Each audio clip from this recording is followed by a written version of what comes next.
ये जो एक नुक्ता नज़र है कि माजी में भी इस तरह की कंट्रोवर्शियल बनाया जाता है और अभी भी हो रहा है, तो क्या मतलब it's just the same thing. Do you think कि अगर कंपैरिजन करें माजी के इंतखाबात और 2024 के इंतखाबात के, तो आप किस तरह से शफाफियत के तनाजुर में क्या देखें, मैं 34 साल से सहाफ़त में हूँ, मैंने इससे बुरा इलेक्शन नहीं देखा। देखें, ज़ियाउल हक के दौर में भी हमने देखा 85 में गैर जमाती इलेक्शन था, लेकिन गैर जमाती था, सबको इजाज़त थी और सब उम्मीदवार हिस्सा ले रहे थे, किसी पे कोई ज़ोर ज़बरदस्ती नहीं थी।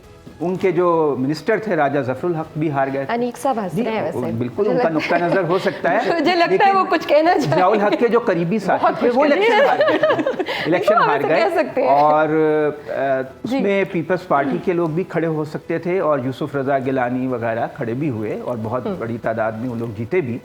मैंने तो 85 में भी इतनी धांधली नहीं देखी कि अब तो जो पंजाब का इलेक्शन कमिश्नर था उसने ख़त लिखा और उसको तब्दील कर दिया गया।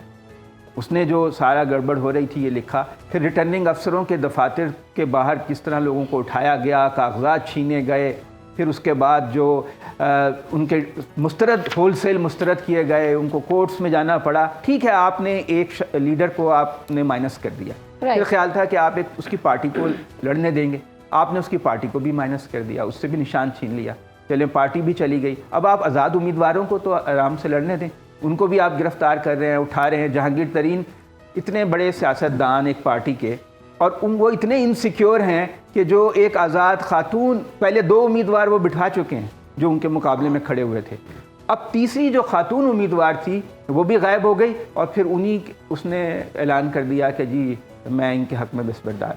तो आपको इस जबर और दबाव के माहौल में मैंने तो कम से कम इलेक्शन नहीं देखा जितना ये इलेक्शन हो रहा है। ये एक फिक्स्ड मैच है, इसलिए लोग इसमें दिलचस्पी नहीं ले रहे। लेकिन एक बात है कि लोगों की एक बड़ी तादाद ऐसी है जो वोट डालने जरूर जाएगी, ये जानते हुए भी कि ये एक फिक्स्ड मैच।